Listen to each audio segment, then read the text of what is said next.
The opportunity that I see for farmers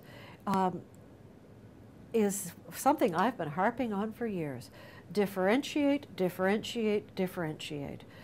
Tell us your stories, but also tell us the varieties that you're using. Yukon Gold is the best case in point that I can give to you.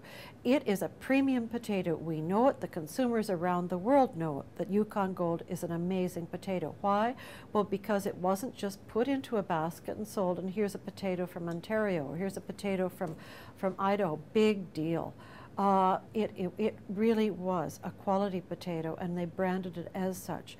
So similarly, when you have a quality berry or a quality piece of meat or whatever, it needs to be branded.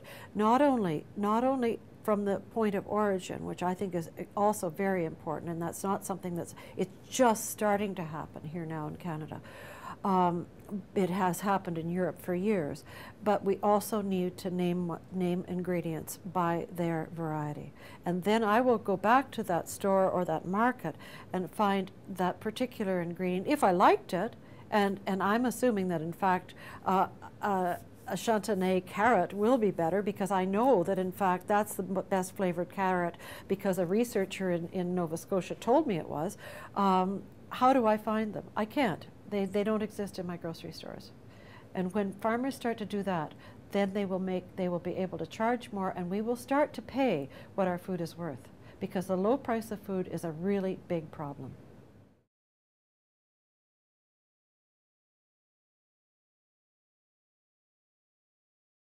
I started Canada's longest barbecue. Actually, I started the world's longest barbecue in 2003 when BSE was at its height.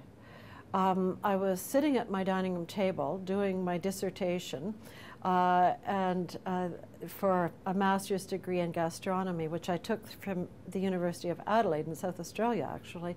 And CBC was in the background, and it was talking about the farming community, the destruction of communities, the destruction of farms. It was just profound. It was horrible. I mean, here was agriculture.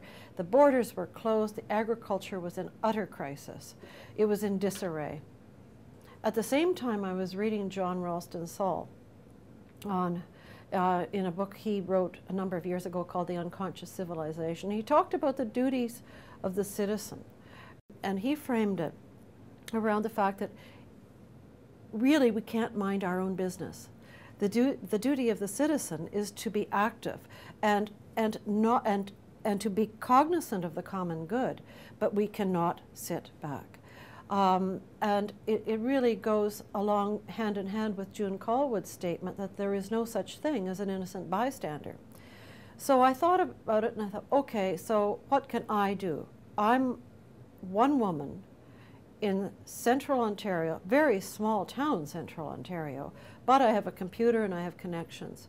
So I called on my friends and Canadians to throw beef onto their barbecues at 6 o'clock on the Saturday of the August long weekend, but then tell me the stories so that I could post their stories. Cook the beef, tell me what your barbecue event is all about and how we can make pride, engender pride amongst our farmers.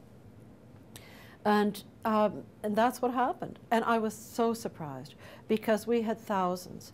And in fact, I called it the world's longest barbecue, sort of, it was a bit of fluff. I thought, oh, it sounds like a cool idea. The barbecue that year started in Beijing, and in every time zone, it went all the way around the world to Victoria. It really was the world's longest barbecue. Now, I've got it documented. The Guinness World Book of Records doesn't really know about it, and I don't think they'd really care too much either, but we did it. And it was Canadians that went up to the plate. It wasn't the government, it was us. It was the people who were activists and who really gave a damn. The following year, I challenged Canadians to throw on Canadian food. Just grill Canadian wherever you are. And again, tell me the stories.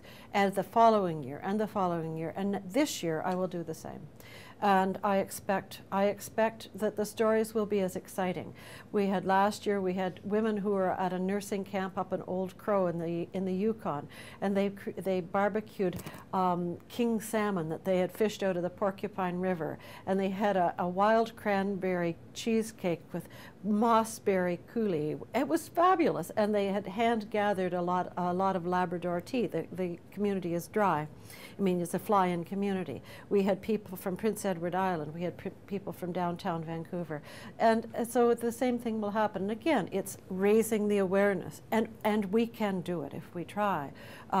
It's not just, if I, as a single human being, can make this happen, what would it be like if we all stepped up to our plates on August the 4th this year and barbecued Canadian and told each other the stories? What an extraordinary experience.